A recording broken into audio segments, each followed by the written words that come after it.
cant ak ngërëm ñeel na leen yéen ñi safoo site internet bi di Talibé Sonko TV li gën a fës ci bopp xabaar yi nag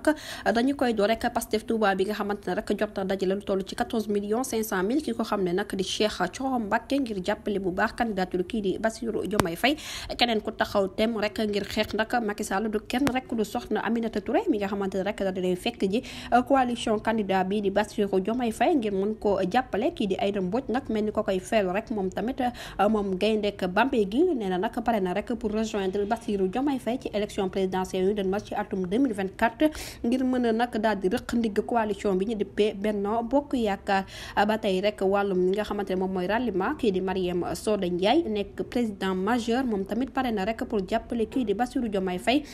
ginnaaw bu mu yëkkatee ay kàddu nag la mu daal di xam ne rek nee na nag niki ñaar fukki fan ak juróom demoon na foofa ca Cap Manuel ngir seeti kii di Bassirou Diomaye Faye ginnaaw waxtaan bu yaatu bi nga xamante ne rek daal di nañ koy amal ñoom mouvement africain de la jeunesse pour l'équité unité ak le renouveau social la ñu daal di xam ne rek nee nañ pare nañ taxaw tem rek pour jàppale candidature kii di Bassirou Diomaye Faye ngir mu mun a am ndam niki ñaar fukki fan ak juróom ci weeru février 2024 bi ñu fàttali nag ñoom ci seen jëmmi bopp daal ñaa ngay ñax askan wi nag ñu daal di rek jëli li nga xamante ne moom mooy seen carte électeur waaye fexe rek ba amal élection yu jaar yoon bu ko defee rek ñu daal di dóor ñi nga xamante ne rek ñoom ñooy Benno Bokk Yaakaar ndam bu set wecc di kaddu yi nga xamante ne kii di Mariam Soda Ndiaye nekk président majeur daal di nag koy yëkkati. jërë ngeen jëf ci teewlu bi bu leen fàttee abonné bés cloche de notification ngir amaat yeneen i info